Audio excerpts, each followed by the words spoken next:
گھر کے اندر بچہ پیدا ہو جائے کیا نام رکھنا ہے؟ حسین نام رکھنا ہے۔ یہ تو نام بڑا پرانا ہو گیا۔ بیٹی پیدا ہو جائے کیا نام رکھنا ہے؟ فاطمہ نام رکھنا ہے۔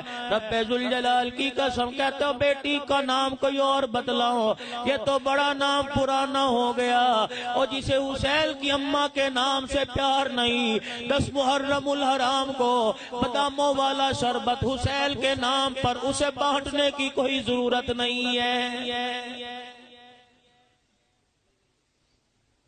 کربلا کا میدان تھا، حسین نے امت بھی بچائی، نانے کا دین بھی بچایا، اللہ کے قرآن کی عظمت بچائی، دین اسلام میں کوئی ترمیم نہ ہونے دی، کوئی کمی پیشی نہ ہونے دی۔ اللہ اکبر، وہ بے بس ہو کے امت بچا گیا۔ تمہارے پاس سارے اختیار ہیں، تم نے اختیارات کے باوجود بھی نبی کی امت کا سودا کر دیا ہے۔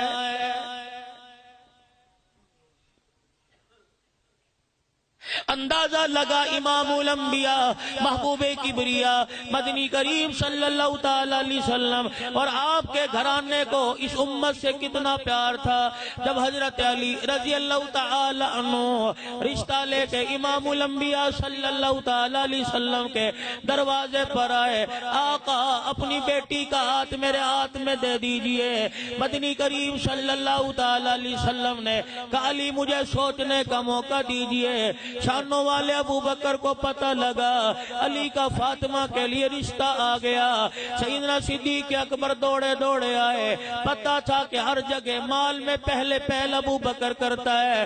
کملی والے مجھے پتہ لگا تیری بیٹی کا نکاح ہو رہا ہے، شادی کی تیاری ہو رہی ہے، مجھے بتاؤ مال کتنا چاہیے، مجھے بتاؤ جہیز کتنا چاہیے، کپڑے کتنے چاہیے، بستر کتنے چاہیے، برتن بھانڈے کتنے چاہیے۔ رحمت دو عالم صلی اللہ تعالی علیہ وسلم نے جب یہ سنا آنکھوں میں آنسو آ گئے، فرمایا ابو بکر اگر میں نے جہیز دینا شروع کر دیا تو امت کے غریبوں کی بچیاں کون بیائے گا؟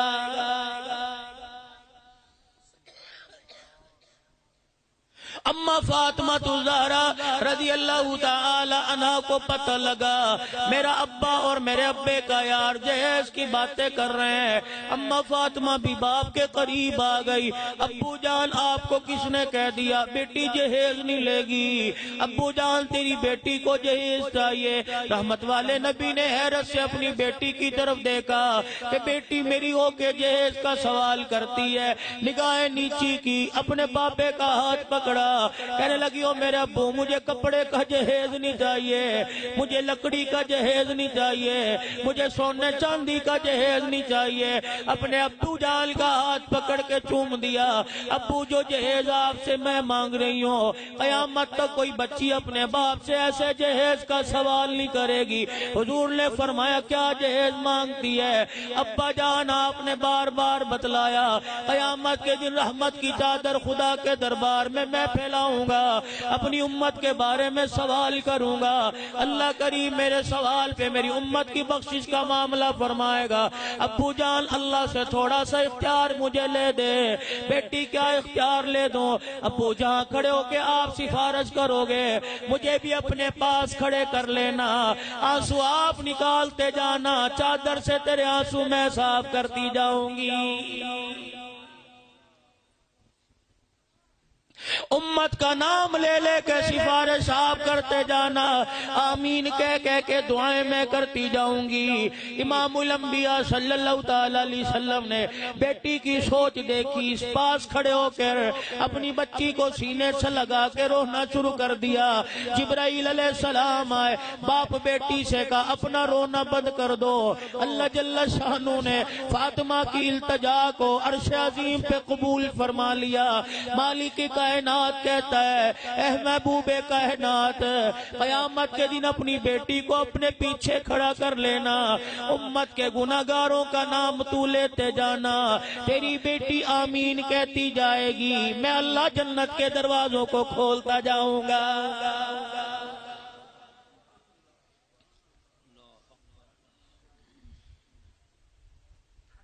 اپنی امیدیں دیکھو، اپنی اولاد کی امنگیں دیکھو۔ اللہ غنی، بیٹے کو موبائل چلانا آ گیا، باپ کہتا ہے آج خوشی میں تجھے برگر کھلاؤں گا، چنیوٹ کے پارک میں تجھے سیر کرا کے لاؤں گا، تجھے برگر، تجھے موبائل چلانا آ گیا، تجھے ٹیب چلانا آ گیا، تو نے آج لوڈو میں باپ کو ہرا دیا، تو نے آج تاش میں باپ کو ہرا دیا۔ باپ اللہ سری دیتا ہے، کل یہ تاش میں مکان ہارتا ہے، دکان ہارتا ہے، باپ کی حلال کی کمائی ہارتا ہے، پھر باپ کے منہ پر، اولاد کے منہ پر جوتے مارتا ہے، اولاد باپ کے منہ پر جوتی مارتی ہے۔ پہلے دن روکتا، بیٹے کے ہاتھ میں موبائل دیکھ کے خوش نہ ہوتا، اپنی اولاد کے ہاتھ میں جھولی میں خدا کا قرآن رکھ کے خوش ہو جاتا۔ کیسے میں قرآن رکھوں؟ باپ نے قرآن نہیں پڑھا، اولاد کہاں سے پڑھے گی؟ ماں نے قرآن نہیں پڑھا، بیٹی کہاں سے قرآن پڑھے گی؟ او میرے بابو، کس نکمے نے تمہیں کہہ دیا؟ کون سی شریعت کہہ رہی ہے بچی رخصت ہو تو اس کے سر پہ قرآن کا سایہ رکھو؟ اور خدا کے واسطے تمہیں رخصتی کے وقت یاد آیا کہ بیٹی کا رشتہ اللہ کے قرآن سے ہے، ماں کی گود میں پنگوڑے میں کھیلتی تھی، اس وقت تمہیں کیوں یاد نہ آیا؟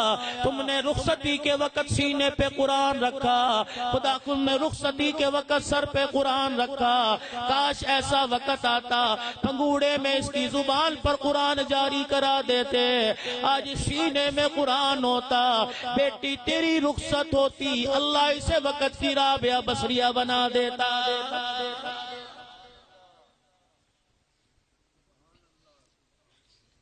صبح سے لے کر شام تک بچہ پڑھتا ہے، ٹیوشن نہ جائے باپ کی ڈانٹ ہے، اسکول نہ جائے باپ کی ڈانٹ ہے۔ مجھے ایمانداری سے بتلاؤ، آدھا گھنٹہ مدرسے میں بچہ چلا جائے، 5 منٹ زیادہ لگائے، امی دروازے پر آ کے کہتی ہے مولوی صاحب بچے کو جلدی چھٹی دیا کرو، ہمارے پاس وقت کوئی نہیں۔ وہ لوگ کہتے ہیں قیامت کب آئے گی؟ وہ لوگوں، قرآن کی محبت دل سے نکل گئی، اب بھی پوچھتے ہو قیامت کب آئے گی؟ عشاء کی نماز کے بعد اگر تمہاری آنکھوں کا نور باقی ہے، اگر ان آنکھوں سے بدکاری نہیں دیکھی، ان آنکھوں سے بے حیائی نہیں دیکھی، عشاء کی نماز کے بعد ذرا آسمان کی طرف دیکھنا، اللہ اکبر، تمہیں اندھیرے میں کچھ آسمان کے دروازے نظر آئیں گے۔ مجھے بھی نظر آیا، میں نے کہا یہ دروازے کیسے؟ آواز آئی 1400 سال پہلے، رات کے وقت آسمان کے دروازے کھل جایا کرتے تھے۔ الہ العالمین کیا ہوئے کرتا تھا؟ فرمایا میرے مقرب فرشتے زمین پر آیا کرتے تھے۔ پروردگار عالم کیا ہوا کرتا تھا؟ فرمایا چنوٹ کی گلیوں میں کچھ میرے چاہنے والے رو رو کے میرے قرآن کی تلاوت کیا کرتے تھے۔ اللہ کریم، ان کی تلاوت سے آسمان کے دروازوں کا کیا تعلق ہے؟ کہ جب وہ قرآن کریم بیٹھ کے پڑھا کرتے تھے، انہی دروازوں سے نیچے اتر کر فرشتے ان کے ہونٹوں کا بوسہ لے کے جایا کرتے تھے۔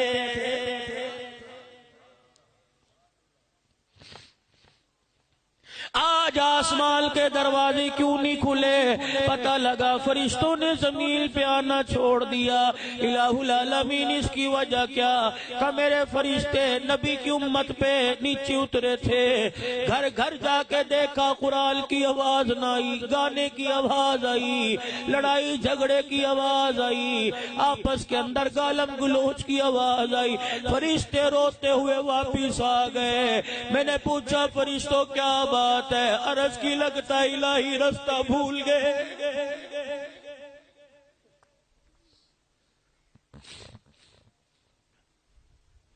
زمین نہ بدلی، آسمان نہ بدلا، فضا نہ بدلی، ماحول نہ بدلا، موسم نہ بدلا، امت بدل گئی۔